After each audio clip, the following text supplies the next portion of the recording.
When there is no more room in hell, the dead will roam the earth and start a podcast, apparently. Hi, this is Chris from Cinematic Anarchy. With me today is Fara. And we are going to be your two zombies. Well, that's how they acted in this. Yeah. There's more Frankenstein acting than extra. zombie acting in this particular film. Yeah. We have it playing over here, so pardon me if I keep checking to my right. Yeah, you see me do that frequently. Do you want to start it over? No, why do I want to start that over? Because my notes are all chronological. So they're all chronological. You've been on this podcast before. You know I that. know. Why would I want to start over? No. Mind you, nothing is going to be chronological, so you may have to kind of go on the fly. No, it's all going to be... Anyway, that's not how my brain works. It doesn't work chronologically. It's a jumbled mess. Hacking, coughing into the microphone. I'd been chewing gum up until the second we started to keep from doing this, and fuck, I'm getting over a cold from last week, so... stay away. It was ugly. It was very ugly. What? The cold. It was ugly. Oh, I was like, who's ugly? What? No, the cold was ugly. I never stay out of work, and honestly, I was down for 2 days and throughout the weekend, and then my boss was just like, if you need Monday off too, we can give you Monday. And I'm like, no, I'm going to be there. I don't want to use all my sick days because I have the sniffles. Oh my God, I know. But because then something bad happens. It is the thing. And anyway, so speaking of zombies, we are going to be discussing George Romero's Dawn of the Dead. Romero. George Romero's that doesn't even sound Dawn of the Dead. Plural. Not plural, but giving him possession of the movie. Yeah. The 1978, as old as me. I think I ended up watching 3 different versions of the film because you ended up watching just the regular version, and then I watched... Yeah, I got the Amazon version. A letterboxed cans cut that was like 2 hours and 40 minutes long. Yeah. And then I watched the director's cut, which was around 2 hours and 17 minutes long. And so I may have seen a lot of things that you didn't see. However, I don't know. I did see them with the back of my eyelids. Is this the director's cut? This is the director's cut. Oh, so the letterbox version I watched had like the bars on either side that made it like for those old tube televisions. Oh yeah. Oh, it was horrible. From our youth. Yes, we are the podcasting equivalent of a bunch of zombies trying to deal with a podcast. I think we both fell asleep watching this movie. No, I didn't even start it last night. I fell asleep, and then I panicked this morning at 8 a.m. that I hadn't watched it yet. Oh, no, I sat down to watch it.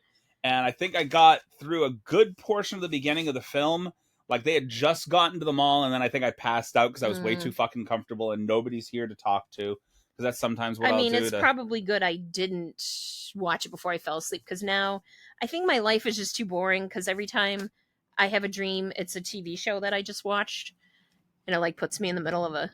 Because my brain can't think of an original thought. Well, if you watch the end of Dawn of the Dead, when they had all the music in the mall, it might have been more fun. Oh, like zombies set to music.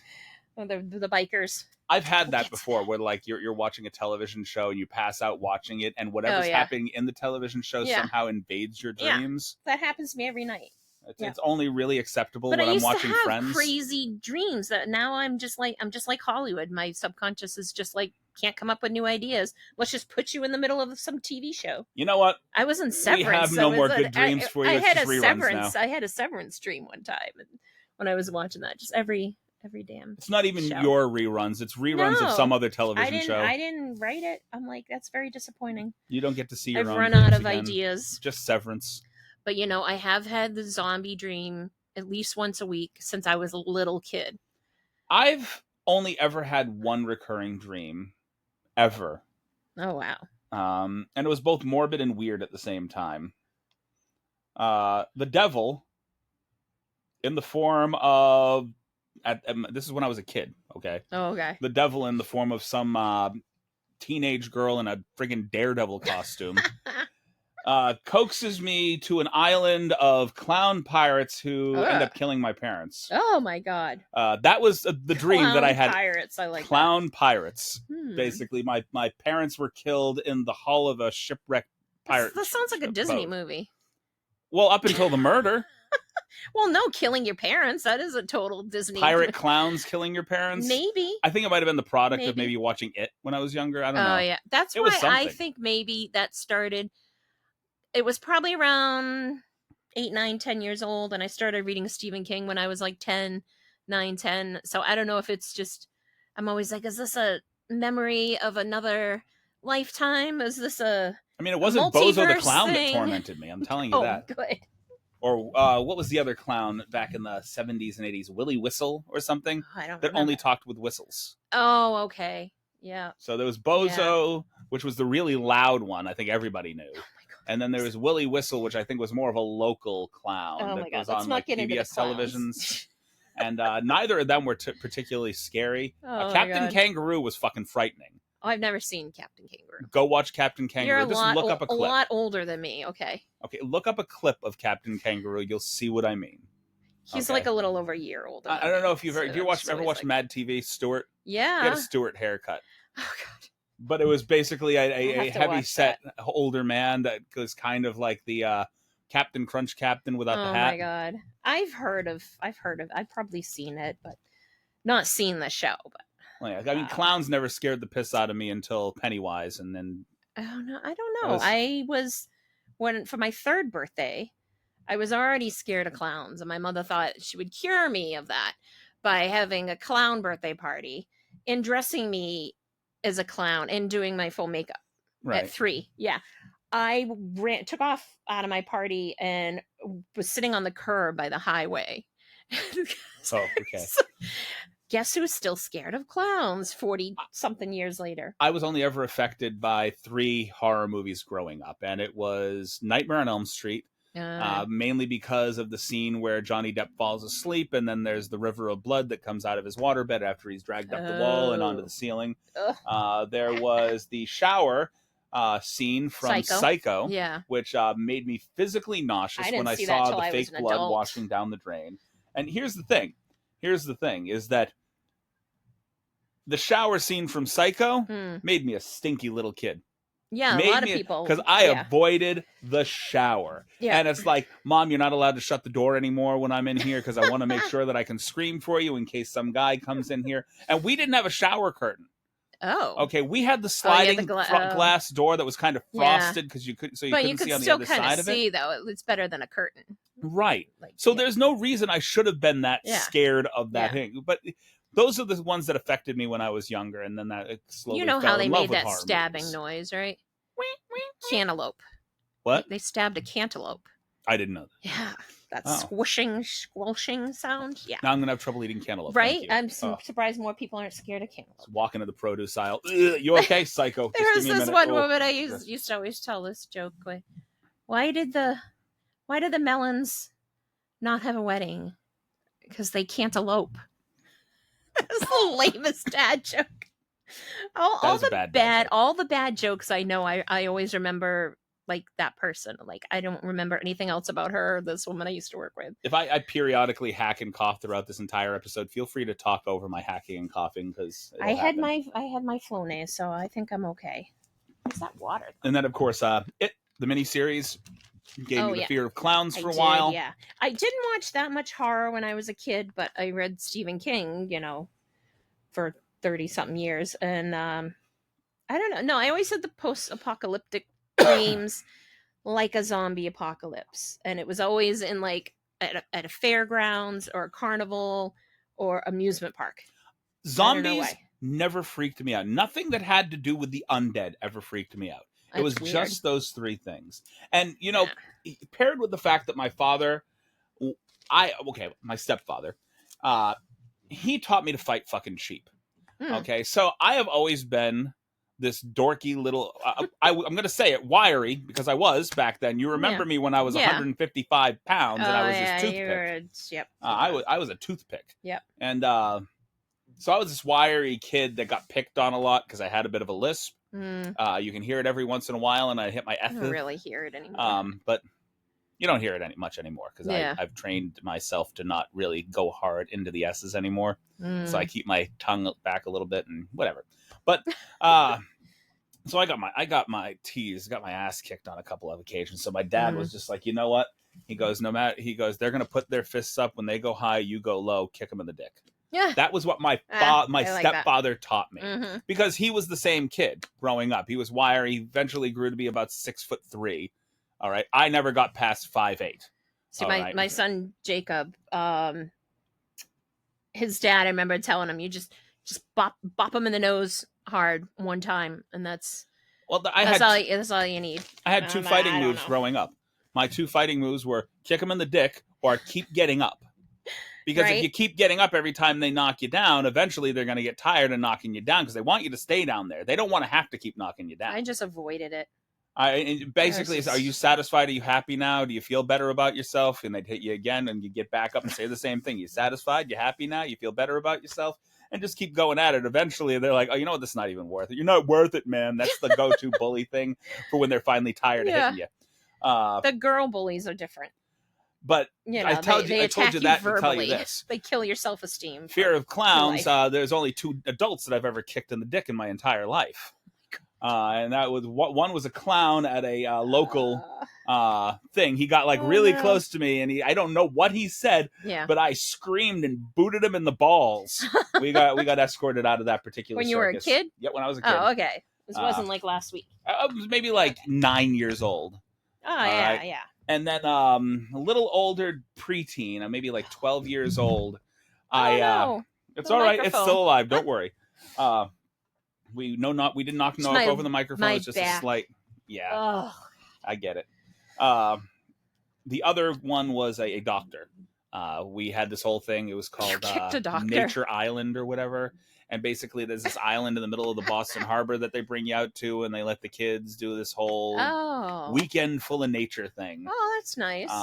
But to do that, I needed to make sure that I had updated shots, and at the time I did not. And so I went in to go get shots and have some blood taken. And this is the first time that I'd ever had that done. Shots, yes, not blood taken. So shots go here, and I don't feel it all that much. But when they tried to do this, and the second they tried to insert that needle, boom, and I ran off with a little bit of blood coming down my arm, and this needle just sticking out of my arm. And then they're like, you have to go back. It's like, if you don't go, you're not going to the nature's classroom. And I was like, okay, fine, I went back. So was it nature's classroom? About Dawn of the Dead, right? Because they had that's what they had at my kids' school, nature's classroom. Nature's classroom. They would go up to Maine one year, and the next year they go to Old Orchard Beach. But yeah, let's get back. Well, Old Orchard Beach we went to every year. We didn't need to do that with the school. Oh yeah, we just went there. That's where I got married, right on the beach. Oh okay. Yes, lovely wedding. I got married in some random backyard around here. Oh yeah, I remember. Yeah, that was the gift of the bridesmaid, was to throw us a wedding in her backyard in her flower garden. I loved it was a great Did you have wedding. An arch and we don't talk to her, but Susan, if you ever watch this, we thank you. We're still together after 26 years. Not me and her. The other one that's over there. Oh, what was that face? Oh, you're killing me. Like I'm going to be with a man now. Oh, jeez. Well, I mean, yeah, it's easy to be turned off by guys when you end up with a few duds. Yeah, you know, a few. Okay. So a long line of duds. We're not doing a dating podcast. No, we're not doing a dating podcast. That would take too long. Okay. Yeah, I can do that. Or too short. You don't want my advice on dating because I have none. No, exactly. I don't either. My kids are like always. My kids have more boyfriends and girlfriends than me, and there was no gap between any relationship that I ever had. See, that's how my kids are. Yeah. Morgan started dating in December and has had 3 relationships. I didn't see the belly 12. bump of the fat guy. The what? You didn't see the fat guy belly bumping the wall just a second ago? No. Shirtless fat guy just was it he ends up in the fountain, doesn't he? wall. I love they're playing hockey. They still remember how to play hockey. Yeah, the zombies in this film are, I guess the insinuation is they still know certain things from their former life on a very archaic basis. It's like muscle memory for them. What would you still have as your, I would have, if I was in a ability, mall, if I was in a mall and my muscle memory came back, I would find the closest stone, what is it, the Brookstones or the closest Lazy Boy store, and I would just sit in one of the chairs and you see what I'm doing right now? This is my muscle memory. I'd be holding up the clothes. Yeah. There was one girl that just kept walking in front of a mirror and just looking at herself. She must have been a teen. Sorry, teens. Yes. Well, yeah. And then we got this guy that looks like Frank Zappa. Okay. So I don't know what Frank Zappa looks like. You don't know what Frank Zappa looks like? No. Well, he looks like that. He looked I remember like that him, guy. but I don't remember what he looks like. He looked like the near the end when they have the reporter and the guy with the eye patch on the television. Oh. It's the reporter. Oh, okay. Yeah, that guy with the mustache and the big hair. Actually, that's one of the first notes. You can either say Jim Croce or... Okay, what was your first note? We'll start there. You see, is you have everything organized. The eye patch guy, I don't even remember, the scientist, he kept saying a few different times in the movie about without emotion. And you got to deal with it logically because he's a scientist, of course. Well, you know, and the other guy is like, oh, why does it have to be logical? Well, that's the whole point. Because these creatures are no longer human; they are zombies. They're basically the living dead. So you got to turn off your emotions. Even though you're technically looking at something that was a human at one point, you have to look at it as if it were any other animal you are shooting at or hunting down. And let's be honest. Some people have trouble shooting Bambi. Some people can't pick up that gun and shoot a deer. So why the hell do you think that they're going to pick up and shoot grandma in the face? I was going to say, if it's your mother or your kid, you know, Okay, go shoot your mother. You know, it's... But that whole thing, you know, as you know, I'm a big Walking Dead fan. Yeah. And, which actually, that's how I came to be...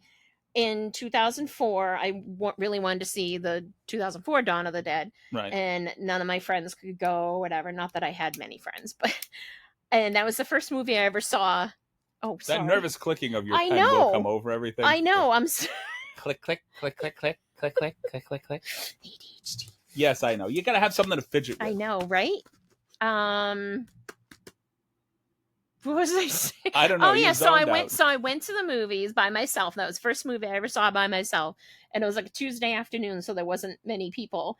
And I just remember like laughing at some of the parts, and like I was the only one. But anyway, so I loved that so much, but yet I never watched the original. And anyway, so then that's how I started watching The Walking Dead when that came out. Let's be entirely honest about it, though. You're talking about a zombie film from the 70s. Yeah. All right. So when you're talking about films that were shot like maybe 1985 and prior, you're talking about like an archaic. I'm going to mispronounce archaic. I was going to call it archaic. Archaic. Yep. That's where my brain was going. And I was like, nope, stop tongue. You're going to say it the wrong way. And then you caught yourself. An archaic version of practical effects. And this is Tom Savini. Wait, let me finish my thought. Okay, finish your thought. So I started watching The Walking Dead, and then I started going to conventions, and I started volunteering at the conventions, and then I made so many friends, and like one of my best friends, a few of my best friends so I'm like, this kind of, like the whole Dawn of the Dead and Day of the Dead and everything kind of changed my life in one way, you know, because it's, you know, I used to say thanks to... I always treated the remake as a different thing altogether. Kirkman. Yeah. But also Romero. Kirkman. You know.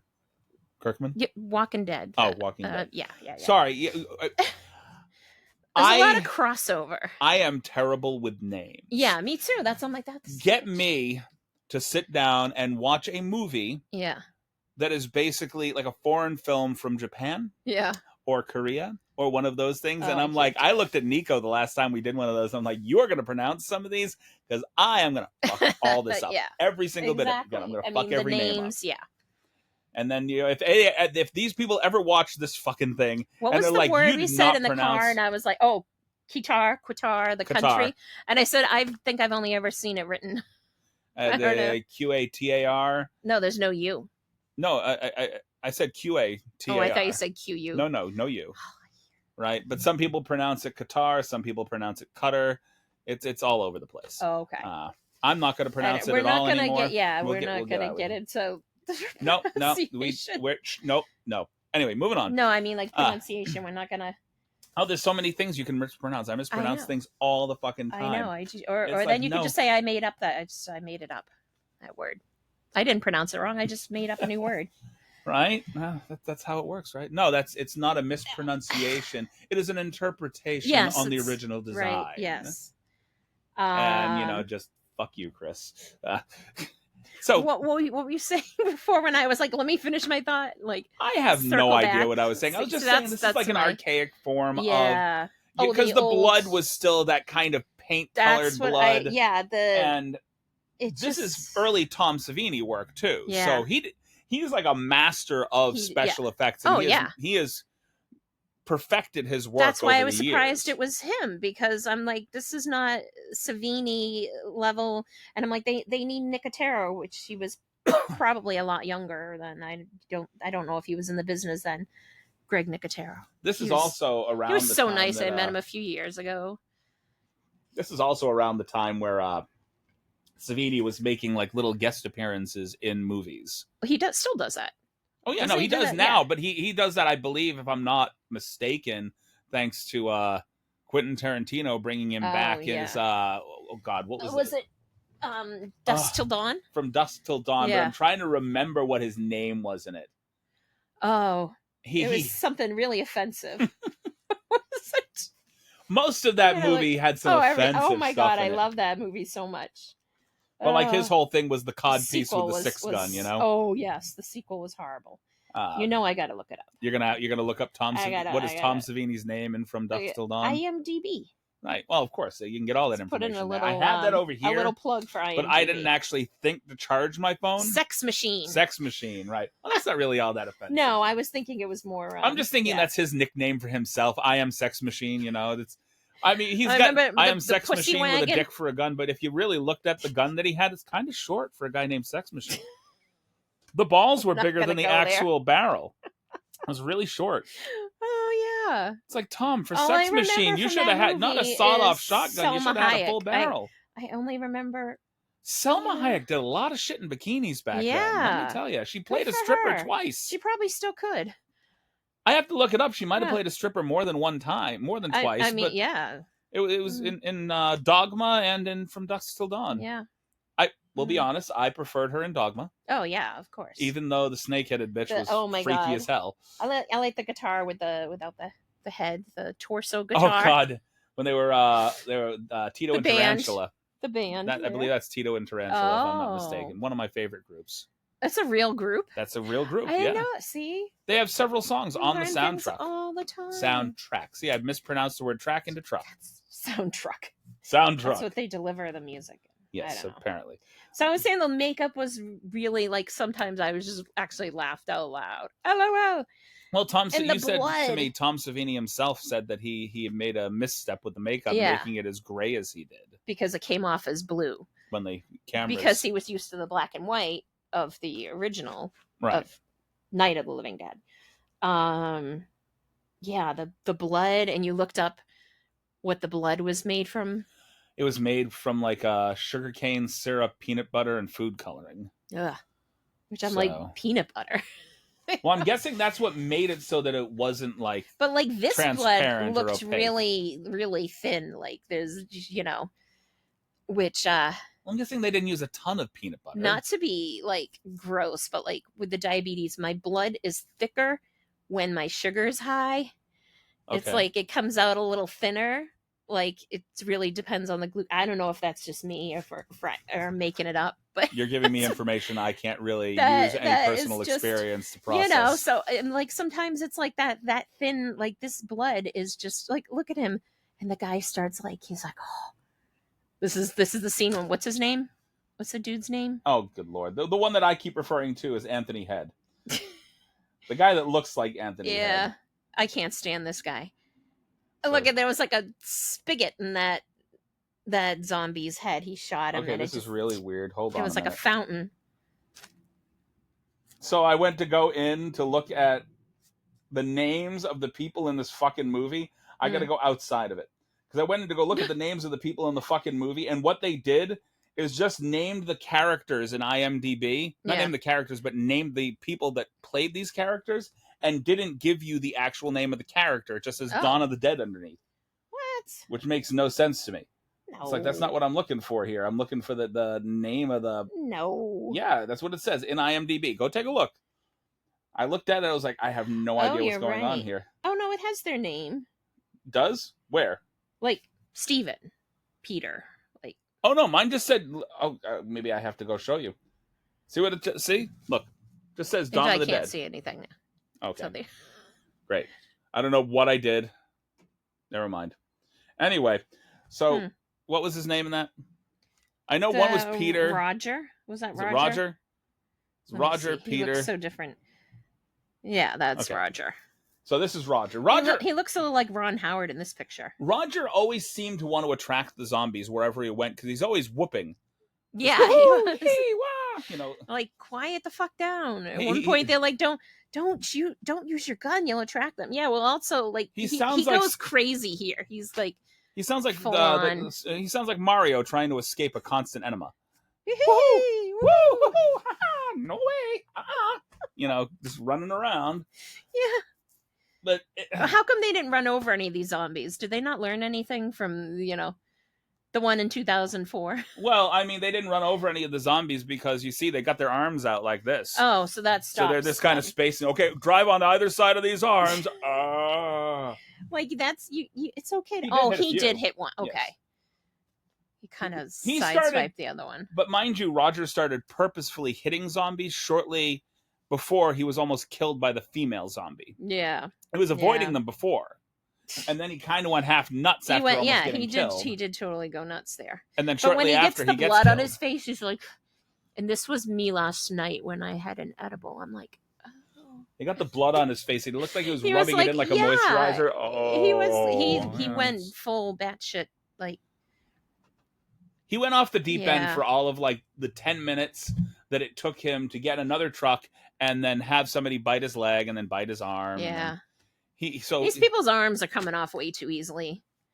They're just like losing limbs, like just, how strong are these? I think that he hired a couple of actors that were actually missing limbs so that he could do some of this. Like in the 2004, they had the guy on like a pulley thing and he had no legs. And he was coming through the parking garage. You know what I'm talking about? That was an actual... When they found the dog.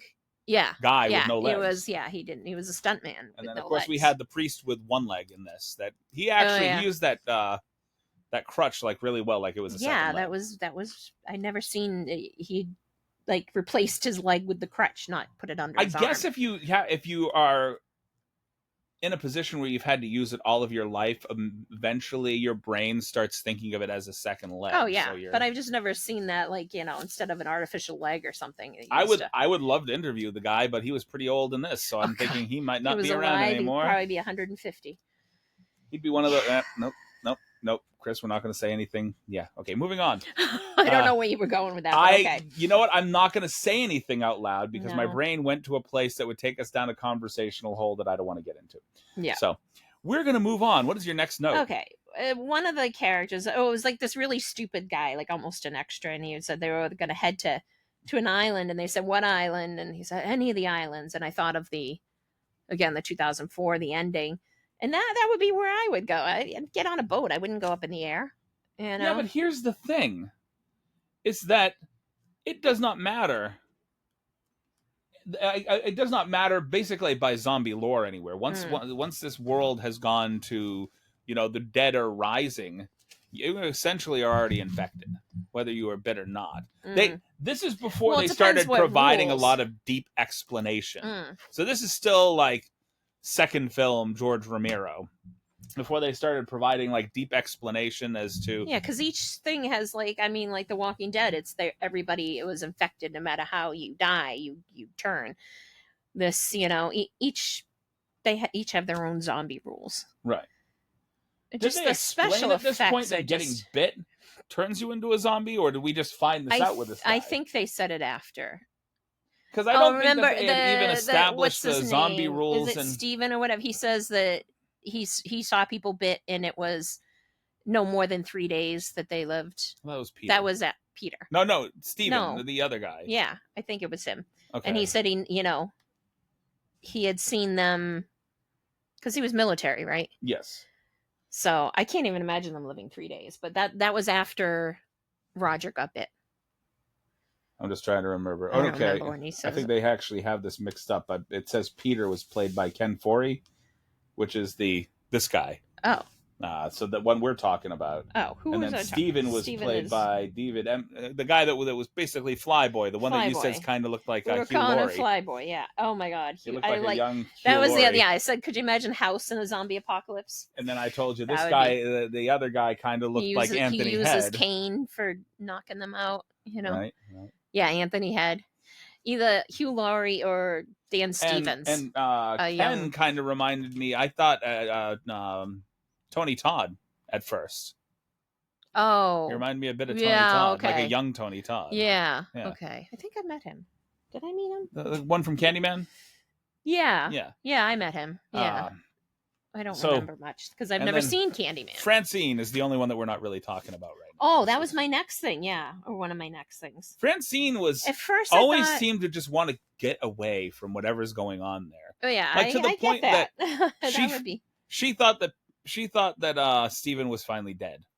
Like he had finally died near the end of the movie. Oh, the elevator. Spoilers, which we it doesn't matter. We do spoilers anyway. We have a warning at the beginning of the podcast. But so she's already ready to move on. Yeah. And Peter's just standing there like, well, maybe he survived, maybe he made it. And she's like, nah, let's get out of here. Let's blow this pop scan, get in the helicopter. To be the one that put him out too. Yeah. Yeah. So he's the only, I think that. So at first I thought she was very like damsel in distress, kind of like they made her. At first? Yeah. I don't think she ever escaped damsel in distress. She had some moments where she shot things. A little more badass.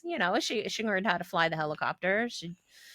I've seen bigger badasses in films, and I think that he was teaching her to fly because he knew that, yeah. If he dies, yeah. If he dies, she needs to be able to get the fuck out of there. I mean, we got used to like characters like Sarah Polley, and all ones like Michonne on The Walking Dead, where it's where they're total badasses. Jamie Lee Curtis from Halloween. But was this around the same time as Halloween? It was about the same time. Yeah. But yeah, at first I was like, oh, come on. And then they say she's pregnant. But I like how she's like, oh, I don't get a vote, and she's like, I want to know what the hell's going on, So at least she's trying to, like they're talking about aborting the baby. She's like, do I get a say, basically? Right. Well, because Peter asked Steven first. He's like, yeah, I know. Do you even want to have this baby? If you want to do this, it's not I can your take baby. care of it. Right. And it's like, wait, hold on a minute. So this guy's basically offering an abortion to your woman. Yeah. And not even consulting with her first, just immediately assuming if you say it's all right, I'll go do it. Yeah, she heard that. And yeah. I guess I must have looked away from the screen. And I had to think about that. I was like, that was about 5 years post Roe v. Wade. I looked away from the screen for a minute after this conversation that they had, that Steven and Peter had. Yeah. And like the next scene was I saw the shadow coming across the way towards Francine, and I thought she was in a different room, and like Steven had just thrown her under the bus and said, yeah, go ahead and do it. And then Peter was going to go take care of it. Oh my God. I was like, oh no. No, not Hugh Laurie.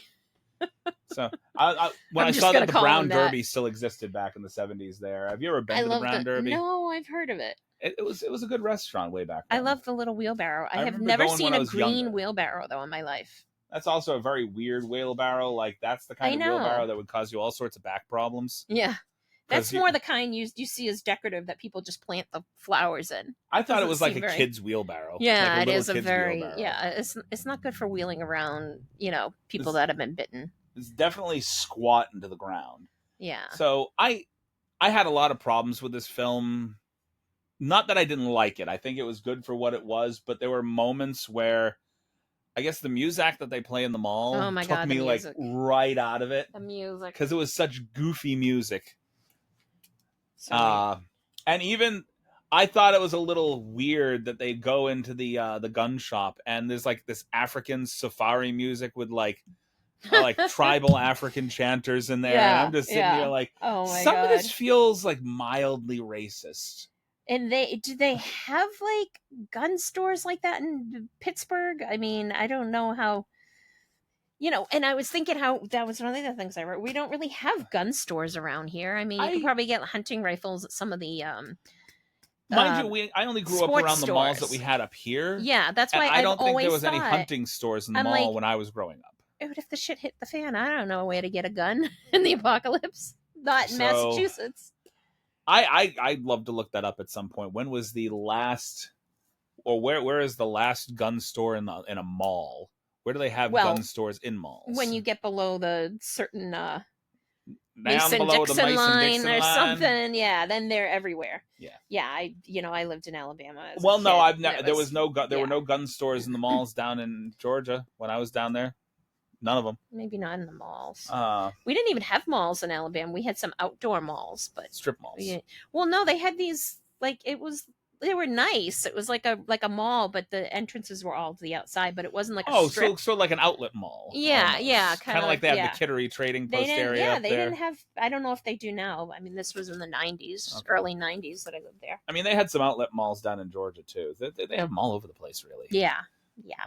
Prices aren't as low as they should be in those areas. They should be definitely. It's like the stores at the airports. They're like, oh, duty free. Yeah, but just still paying more than duty free. From that old Seinfeld episode. Do you know how much duty is? Duty's not that much. You keep saying duty, and my 5-year-old brain is just going, duty! Duty is She said duty! Okay. Let's do our duty now.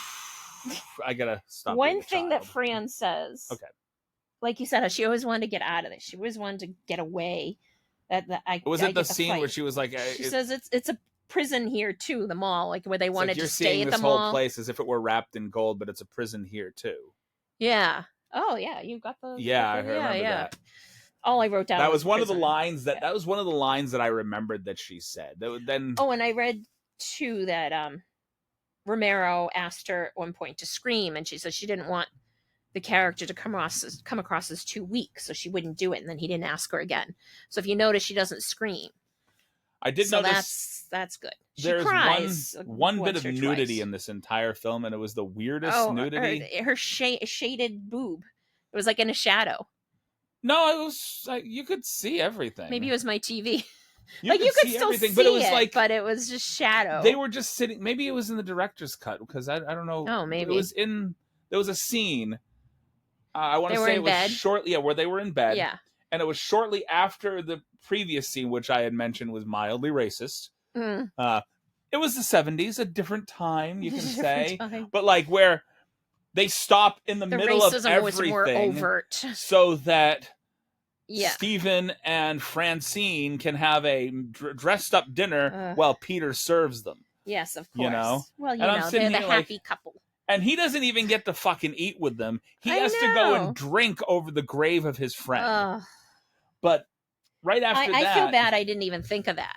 Right after that, right after she turns down his ring again, so I guess he must have held on to their rings, and he tries to hand it back to her. That's over the meal. He tries to hand her the ring. Oh, yeah. See, I was confused because, like, you realize that they were divorced. I thought they were never married. I thought they were just dating. Near the beginning, there's a very quick part where they mention that he's like her ex. She does say... Yeah, that somebody asked her in the helicopter if she was leaving somebody behind, and she said, "Man, sometimes." Yeah, she said an ex-husband, but I didn't even think of him being the ex-husband. Right. I was thinking it was a different. So he tried to give her the ring again. That wasn't very obvious. I guess because they can't get remarried or anything like that. So he was like, "Let's do this again." She goes, "No, because it would just be fake." Yeah, and then they were getting that whole montage when they were getting a suit and dresses, and then she was like doing her makeup. Depression thereafter. I thought they were doing a wedding. I thought she was gonna they went when it was into just the depression and boredom mode, and even when they had them both in bed, he's just sitting there with his shirt off, laying underneath the covers, kind of staring off into the distance, and she's just sitting there with her boob out and her arm over her other boob, just staring off into the distance, not looking at each other. Yeah, and I'm like thinking. Yeah, you wonder if Peter was like in the other room going, "Would you guys stop fucking?" And that's what the scene we got. It was just them going, "Oh, Grady hurt us."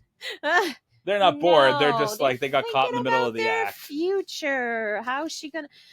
I was kind of hoping it would be a zombie baby thing, like in the 2004. Yeah. It died. Spoilers. Oh my god. Well, because the mother died. Like, what would happen? And then you basically get alien baby, which it comes out of the stomach, just chews its way out. Oh, yeah. Oh, my God. If you've if you're pregnant or you're gonna have a kid, don't watch that scene. There's a lot of movies that have like killer babies. Yeah. It's like, oh, because there's nothing creepier than like you one see gave those itself a dolls and like C-section. Spirit and stuff. You have the demon babies, and I know people that make them that The Living Dead but dolls. yeah. They paint them as actually I kind of did something like that. I think I friended For somebody a on Instagram that makes like their own babies. Like they yeah, buy those I'm old friends with plastic ones and one. then kind of burn them a little bit and then kind So of. I kind of did that, not Yeah. like not too fancy. When I had a haunted house for the kids' school, when Jacob was in elementary school, every year I would do the haunted house, and they kept making it bigger and bigger, and it was like 4 classrooms, and I'd have to do everything. And I don't remember what theme I did that year, but I did that with some old baby dolls. I found some creepy dolls somebody was giving away. Just you cut the hair out, you put a glow light inside it. I always feel like it's a healthy and paint, really healthy like a mental or psychological process to go through. Just burning and painting and plucking baby dolls you and gotta pluck effigy. some of the hair and paint. I've I never love doing that. I don't think I've ever looked at one of those plastic dolls and thought, this would look better. Burn it with fire. Everything is better burned. I contest that I don't feel like I would feel better burned. Not everything is better burned. No.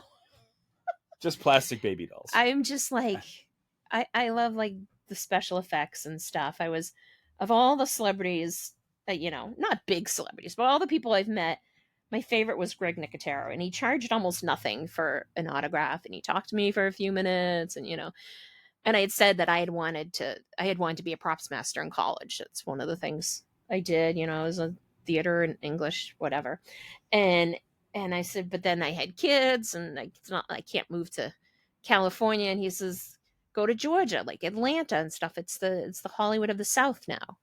And I was like, yeah, man, I wish I could, But Georgia, it just Nicotero, as good as Savini is, Nicotero is just a maestro. There's like a handful of areas that have like a secondary life as filming locations. Yeah, Sonoy. That's how the locals call it. I think Portland. What was which Portland, Maine? Yeah, Portland, Maine, but that was Portland. No, Oregon. Oh, okay, yeah. But there was another one that I was trying to think of that's on this coast. Is it in Maryland? I don't know. Oh, fuck. I'll have to think. But a lot of those zombie ones are filmed down in Georgia. Zombieland, Walking Dead. Well, have you ever been to Georgia? Oh, yeah. Okay. Have you driven off the beaten path in Georgia? Some of those areas, some of those towns that were just decimated and never got back on their feet. Yeah. Some of those places look post-apocalyptic. Oh, yeah. You don't need to do much. No, where we lived in Alabama was like that. It was an unincorporated area. Yeah. And it was, they wouldn't even become a town. It was just a bunch of fireworks shops because we were right over the bridge from Pensacola. And fireworks were illegal then in Florida. I think fireworks were illegal in Georgia too, if I'm not mistaken. Massachusetts is the only one that's still illegal. Every other state is legal. Got all my fingers, so I guess it worked. Right? But anyway, it was this little, we were a mile down a dirt road. We had to go a mile just to our mailbox. It was just like, every time it rained, the road would get washed out. So yeah, it was like that. It was like an apocalyptic I am the kind landscape. Of guy, right? There's a reason why this works for me, sitting next to a microphone. Yeah. Because I am the kind of guy personally that you should not put heavy equipment in front of. You should not ask me to set fire to certain things. You should not put explosives in my hands. Oh, By the way, the racetrack is in full swing outside. It is spring, and the Haverhill drag strip is right outside of my door. So we are the Cinematic Anarchy studio right off the Haverhill drag strip. Well, if I do it from home, so many fucking dogs all the time. I'm sorry to my neighbors, but Jesus Christ with the dogs. I sound like an old man. Honestly. Shut up, you dogs. Honestly, I would rather listen to a dog howling and barking than have a parade of 50 fucking motorcycles and loud cars. Yeah, no, I don't like that either. People that for some reason, you know what grinds my gears?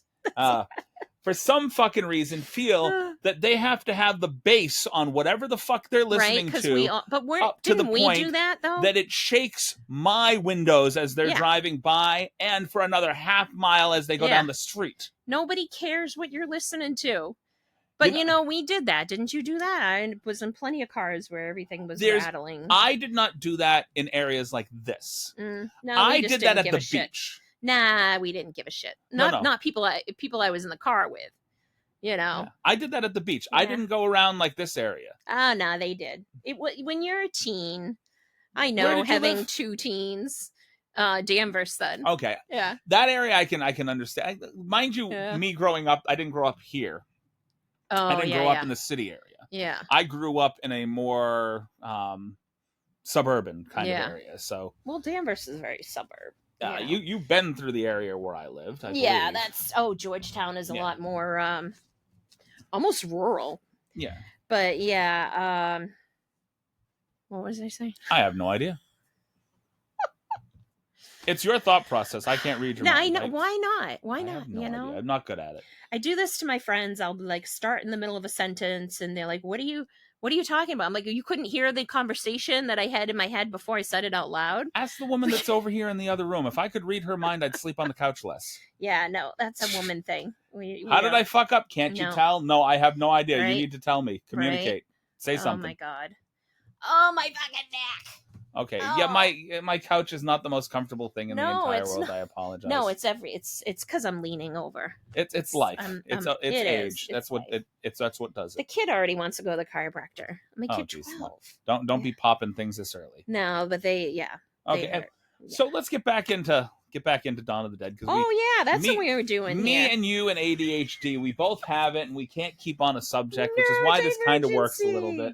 Yeah. And the whole thing about them, using tools and grabbing things and being able to, that was a whole thing with The Walking Dead in the first season with, who was the original producer? They fired him, Frank Darabont. And they fired him like after the first season or after a few episodes, and then they brought him back. But his whole idea for them, he almost looks like the makeup now. Okay. He looked up, but anyway. He was he wanted them to be able to be able to pick up things, and that's why like you have the little. Did you watch the original Walking Dead? You did, right? I watched all of it. Yeah, okay. The little girl with the teddy bear. We're like 75% of the way through Fear the Walking Dead. We watched all of the Walking Dead. Yeah, okay. Well, the little girl with the teddy bear, like that kind of thing. Now she's in her 50s. No, jeez, no. I don't think it's that long ago. But no, it feels like it. No, but what? I don't know. You lost your train of thought. I didn't lose it for you. Oh, nobody's gonna want to watch this. I don't know. No. Okay, look. Oh no, so Darabont, he wanted that was his idea. How, because everybody has their own zombie rules, like different, like right, like their take on what zombies. 28 days later, like like you got the fast zombies, you got the smart zombies, and then they brought those in at the last season of The Walking Dead. Remember, they all of a sudden they could climb and things. Here's what I don't get: they started being able to climb at the end of that. Yeah. Right. Yeah. But apparently, the climbing zombies didn't transfer over to Fear the Walking Dead. Yeah, not really. You didn't have climbing zombies in Fear the Walking Dead. They have, and the ones they had in Europe were faster. Oh yeah, see, his part was on the other side. Okay, so you're talking about the other episodes that I haven't watched yet. I haven't watched any of the spin-offs. Yeah.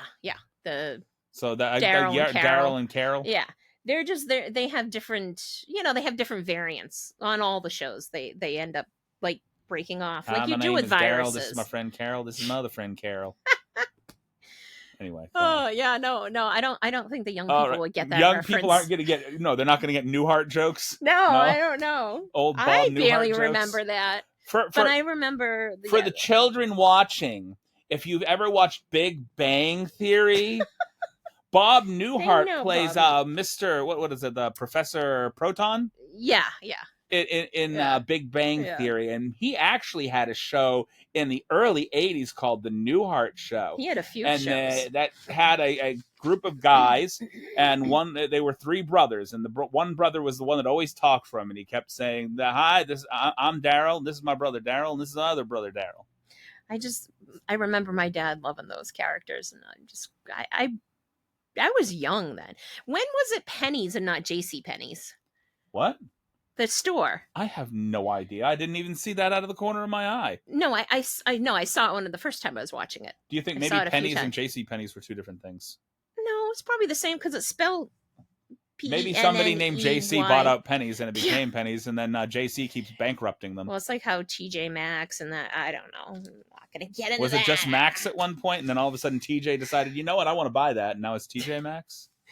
You mean like HBO like Max? Two companies just and combined? then I get a thing that HBO Max. Maybe there was a JC's and now it's Penny's. going back to HBO Max. It's maybe there was like a JC's and there was a Penny's, and JC Penney got together. Maybe it's just different areas of the country didn't use the full name. Like this is entirely Pennsylvania. Possible. Like right now, all of our Dunkin' Donuts are just Dunkins. Yeah, that they changed that. It's like, what the fuck? You still sell donuts. Yeah, I know. Mind you, they don't sell the quality of donuts that I grew up loving. But do you remember the Dunkin' Donuts? They had plain donuts that had a little handle. They had the handle, the plain donuts that had the handle that you'd. Yeah, took I my remember shoes that off. for a while. Sorry, getting comfortable. But I remember them having a much larger variety of donuts. Yeah, and the ones down south still have that variety. They used to make the donuts fresh. Time to make the donuts. Fred. Yes, Fred, the donut guy. Time to make the donuts. Oh my god. This is like a whole 1980s. I miss Dunkin' Donuts, Fred. Flashback. Oh yeah. Oh, look at how. Oh, this was one of the other things I wrote down. How is there morphine in the mall office? I believe, if I'm not mistaken, one of the stores was actually like an urgent care kind of thing. There was like an urgent care or medical thing there. Yeah, they had mid-mall things like that. Oh. They used to have one in the Rockingham Mall over here. We didn't have urgent cares here until maybe 10, 15 years ago. You can't have all that fun and not have like you would have a doctor's office, but when they weren't open, you'd have to go to the emergency room. And then a few years ago, they started opening the urgent cares because everybody was taking up emergency rooms with like ear infections and stuff. No, I think that, I mean, I remember there being an urgent care of some sort in the mall up here, if I'm not mistaken. But that was like, 20 years back, maybe. Oh. I can't vouch for 1970 because I was a fetus. But I was like, I thought it was just like the security office or something, or like their back office, like. No, 78, I wasn't so a fetus. I was like, 78, I was in diapers. Who has morphine in their, like just in their random desk? I didn't realize it was because I didn't think about it being like a. Why does he look more like Anthony Head when he's almost dead? That's some great hair. Yeah, I see now. Yeah, I see what you mean. The closer he gets to death, the more he looks like Anthony Head until they put the blue makeup on him, which felt like overkill. His hair. Like he had just died and everything was sunken like. back. The guy that was Max Headroom that was Matt in the Fuhrer? 2000. Yes. Okay, yeah, I guess a little like Matt the Fuhrer. hair, and that's funny because in the 2004, he was. They end up having to put him down because he gets I'm in the Dawn of the Dead. He was also in Fear of the Walking Dead. Oh no, I was thinking The Stand. Trash Man. In the original Stand miniseries, he was the Trash Man.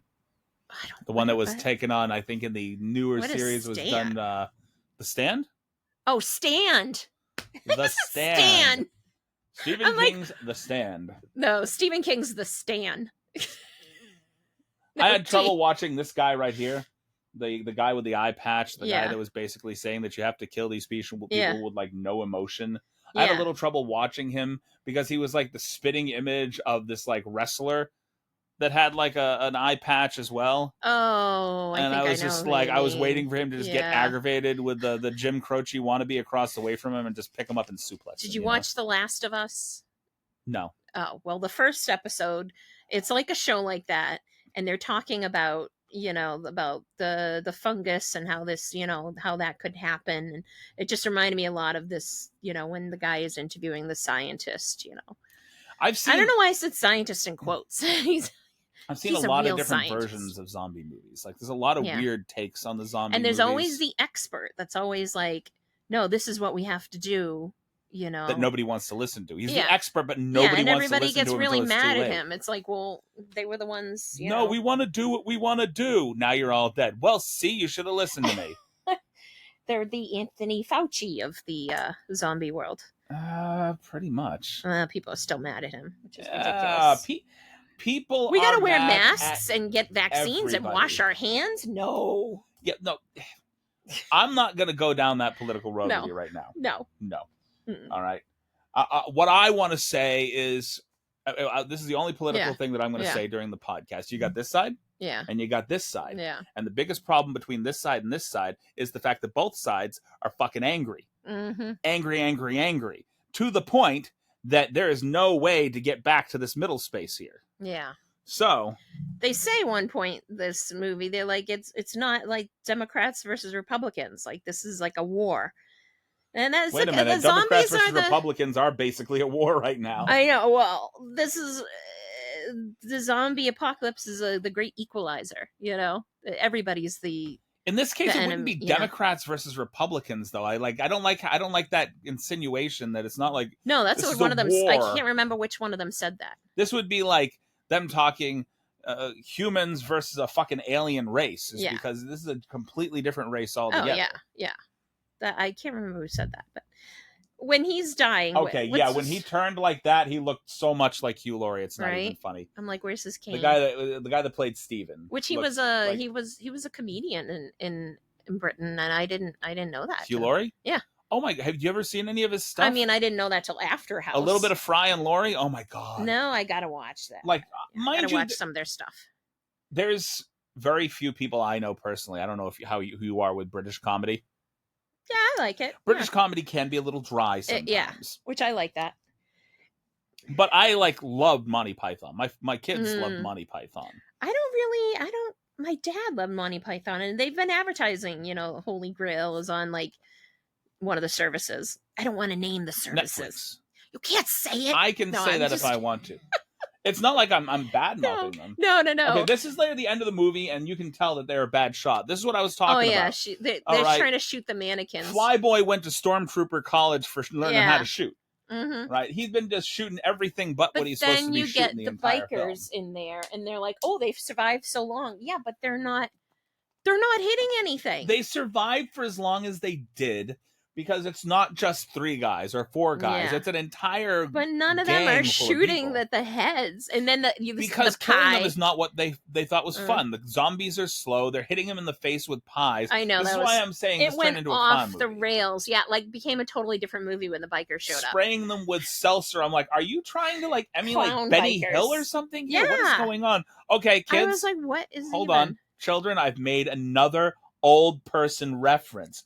Go look up Benny Hill. He was old. I remember. He was British, and the woman always had big boobs. He was somewhat of a pervert.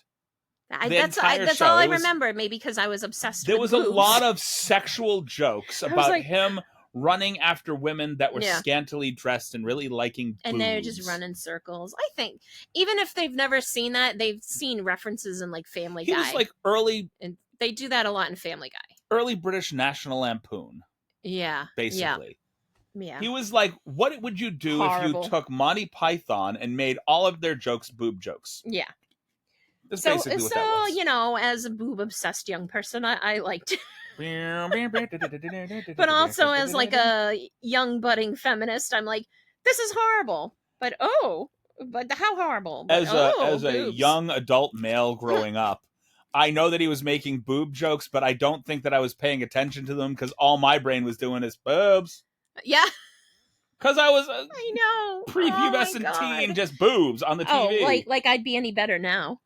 Right? This is stuff that they showed on this is stuff that I don't think they showed it on PBS. I know they showed Faulty Towers and Howard. The most racy thing that they showed on PBS was Are You Being Served? Yeah, I never watched that. I tried to get into it, and I was like, The best part is Mr. Humphreys, and I'm trying to remember the woman's name. The older woman. I never the watched older it. cashier in my Are You Being Served? She had a running joke whenever she was talking about her cat because she referred to it as her pussy. And she said, all right, what I need you to do is I need you to go over there and I need you to lift me slot and look inside and see if you can find my pussy. And just It just... Oh, it's so clever. Ever so clever. But yeah, that was the filthiest thing that you got to see on fucking late night PBS when you have some woman talking about her pussy. It's her cat. You know it's her cat. So but as Americans over here, we're not going, did she just... Yeah, she did. Yeah. Okay. We had a running joke, my bestie. She was fostering this very large cat, and I would come over and shave him sometimes a little bit at a time because he was all matted, and she'd be like, "You want to come shave my pussy?" Fair enough. And then she's like, "You haven't been using my washing machine," and I was like, "Because I have a lot of laundry to do, and I need a machine that can take my big load." We're a couple of little boys. We're not women in our 40s. Moms. Yeah, you gotta have fun where you can have fun. Yeah. Do you have any more notes? Oh, yeah. Oh, good Lord. Oh, Roger says when we already passed that part about, he says, we got this by the ass and I was like, oh, he's like, oh, we got this. Yeah, we got. And I was like, well, that's just it for him. He's dead now because he's admitted he's won. That's the rule. You can't admit that you've won because then you'll be killed. This is what, like, it was shaded. Yeah, it was shaded. The boob, you can still see the boob. Yeah, I'm saying, but yeah, they're just totally. This is like neither of them had an orgasm or something. They're like, this is the scene of I couldn't get it up. They look like it happens to everybody. Yeah, right. They look like mannequins. They weren't moving. Something else was dead. It just didn't come back from the dead. Pregnancy, zombie apocalypse. It's all very stressful. And no zombie dick for Steven. It's all blue and gray. What is that? Oh my God. I got bit last night. Anyway. Like, so how long are they there? Like, she starts to show. Like, she was 3 or 4 months, but she wasn't showing. And now, I mean, like, they just had a nude scene where they didn't show anything, and she is not big enough for her to be holding her back already. I know. Yes, it's so difficult. It's just... Yeah. I've got to carry around this. That's just a big meal. That's like a big meal. That's a little gas. Right. That was not prominent until the just shopping montage and the arcade and everything, which I think is where they were all having fun. And the guys even shooting things in the wheelbarrow. Why do you got to have a little fun montage? I'm not knocking it. I liked it. It was a little funny, like the 2004 version, where they're like all hanging out at the mall, and The thing is that I think that the humor here was completely unintended. Yeah. Like, there were jokes, definitely. They made some jokes back and forth.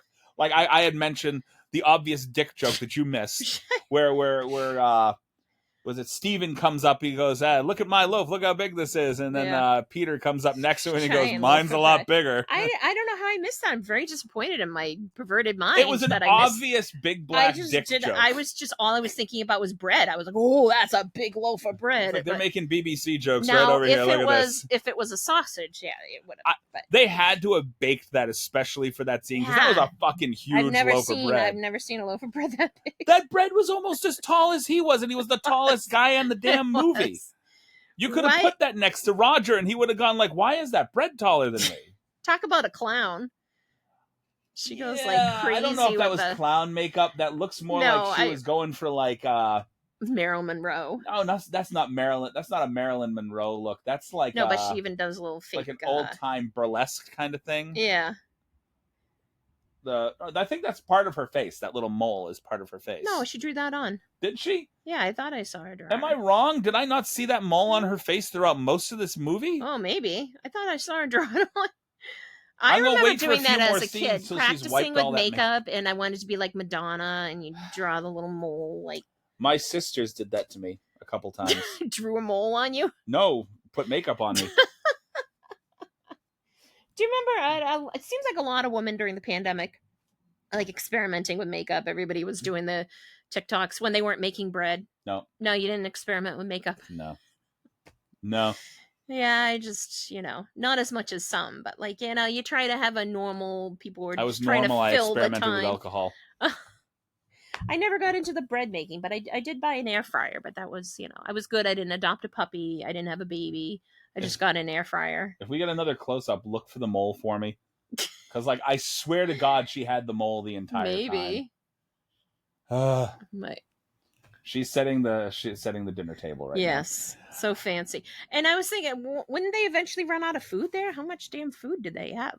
Well, they took over a mall that had a grocery store inside of it. Oh, it had a grocery store? Yeah. Where do you think they got half the food? No, I thought they were like, I know they had like little like packaged things, like, you know. They had a food shop. Okay, she has something on her neck. It wasn't. Yeah, she does here. have a mole on her neck. I remember that. Yeah. Oh no, not on her neck. Her chin, right here.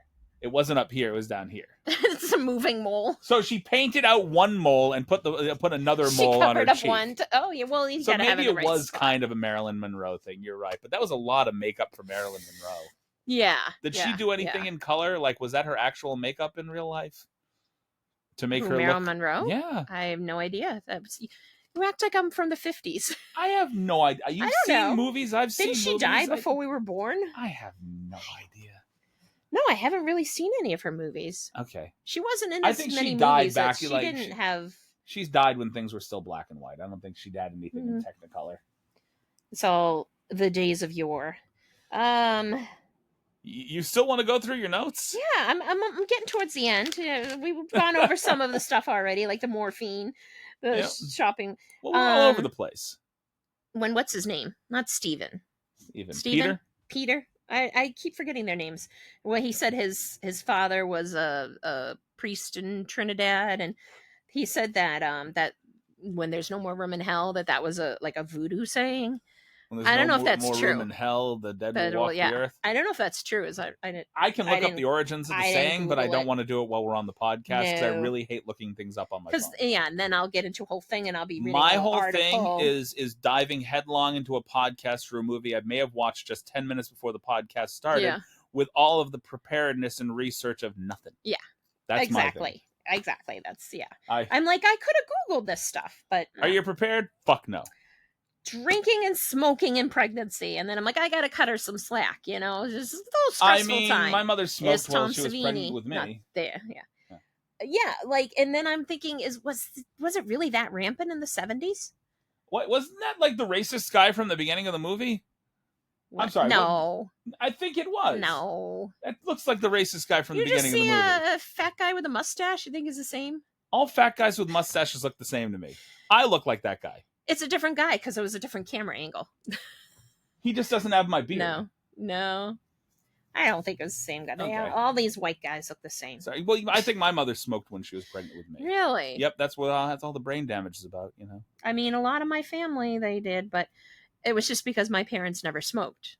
I don't think she did any... But then she was drinking wine, too. I don't think that they had all the warnings for smoking back in the 70s that they do now. Yeah, but they knew about alcohol, right? They definitely knew about... I didn't say my mother drank while she was pregnant. No, I'm saying this woman did. It's like my mother wasn't out going, I'm pregnant! Line up the tequila shots, Oh, when I was pregnant with my first, I had one sip of wine at Thanksgiving. And disco my then husband, lost his mind. See, you can't drink. He put the helmet on. He looks like the racist guy from the beginning. Okay, maybe it's just that 70s mustache. I mean, maybe they couldn't afford two fat guys. Yeah, they just cost put a second money. Fat guy, the same fat guy in a different helmet. Like, okay, this is a different man. They're not gonna know. Yeah, they won't know. Nobody. You can't say racist things quite as much in this persona. So you know. So as a cop, he's more racist than as a biker. Yes, he's a less racist biker. Yeah. Okay. Like the motorcycles I was saying before about the sidecars just look ridiculous to me. Yes.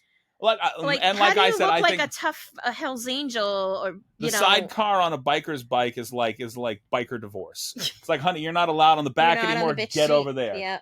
We're not leaving you behind. You're part of the gang, but that is your divorce cab right there. You get down into the cart. No, I think they leave them completely when they're. And I do have this one little thing. I got a lever here. Oh, that's the first time I noticed there was a chick. You mouth off, I pull the lever and it'll eject you. You'll go that way. There was a biker chick. There were a couple biker chicks. Really? You didn't see them?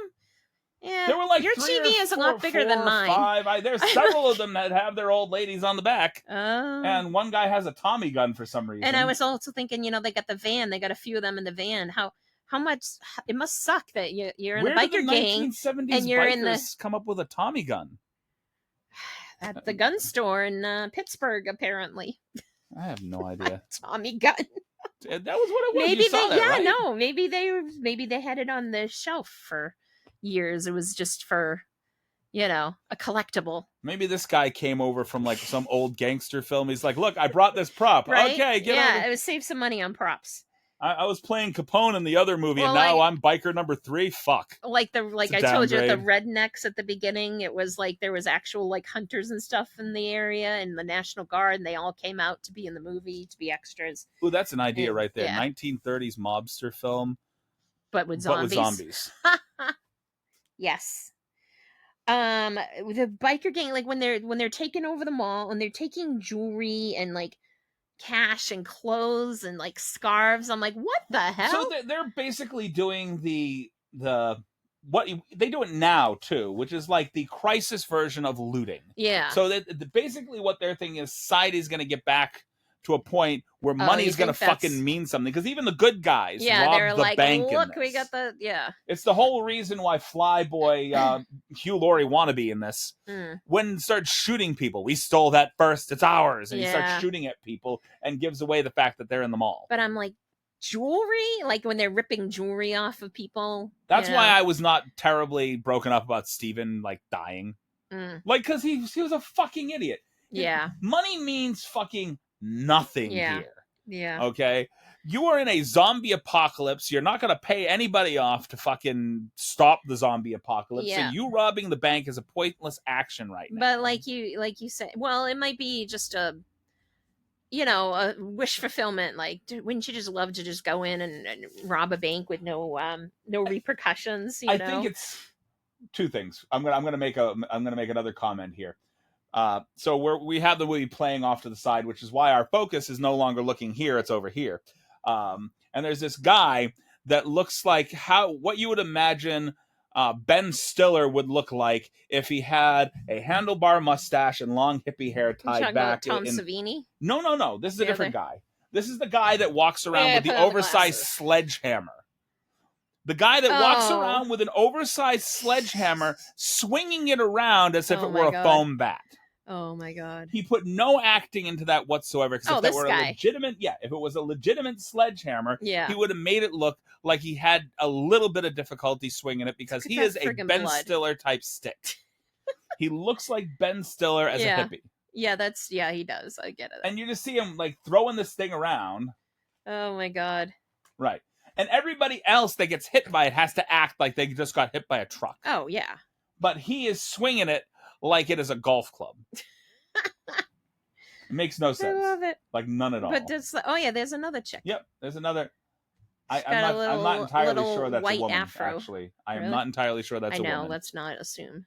I'm not gonna assume that is a woman. It's like I'm only 50-50. This seems like an equal opportunity biker gang, honestly. Yeah.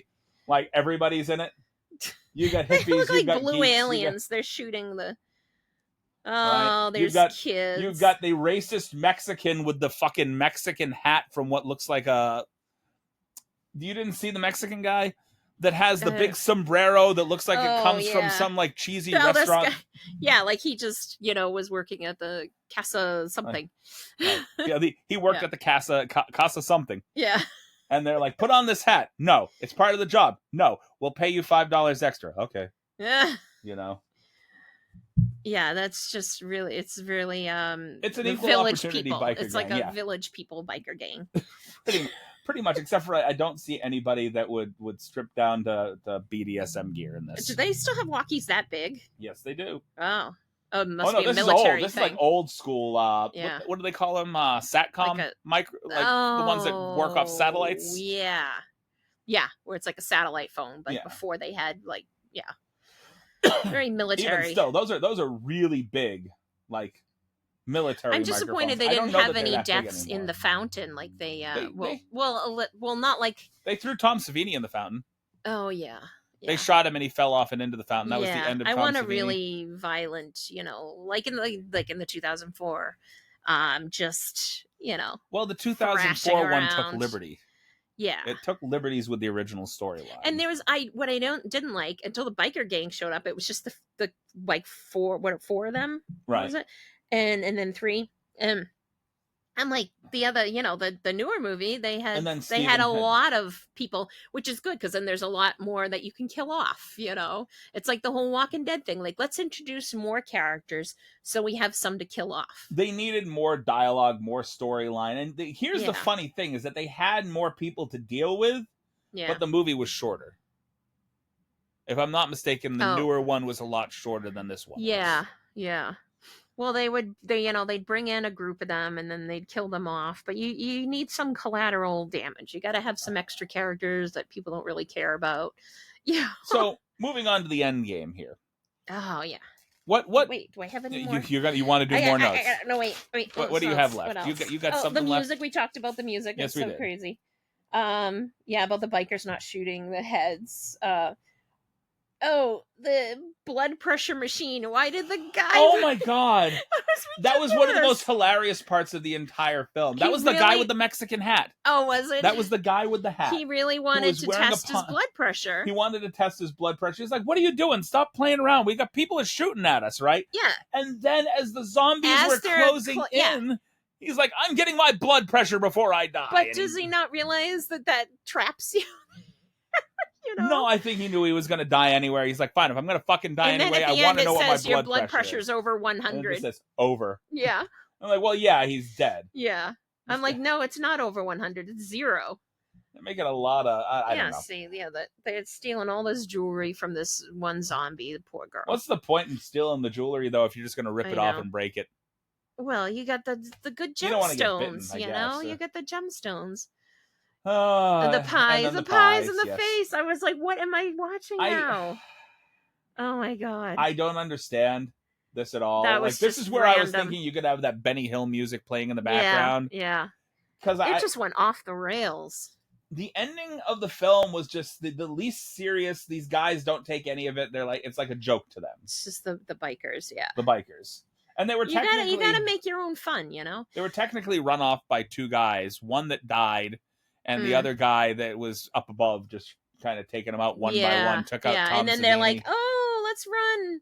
Once their ringleader got killed, that's when they all ran off. Once Tom Savini, And then I think... Which they didn't even have names in the credits. Like, at the end, it was just like bikers, and it listed all of them. Tommy Gun guy was the last one that got killed, if I'm not mistaken. He got shot off the back of the bike and then eaten by the zombies. Oh, yeah.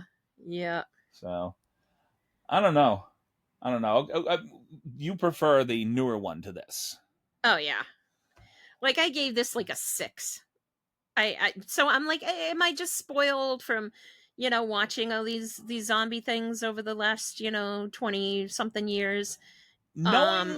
Or is it really that bad? It's supposed to be a classic, like you said. I don't. Well, I mean, it is. I mean, you got to understand that this set the ground rules for a lot of zombie movies that came up, and obviously, as years went on, even when you look at the next film in this installment, Day of the Dead. Yeah, which I'm pretty sure I did watch that. Well, I'll bring you over. We'll do Day of the Dead as well. Okay, I think I watched that a few years ago. They refined the zombie experience as you go on. So Land of the Dead is definitely not going to be.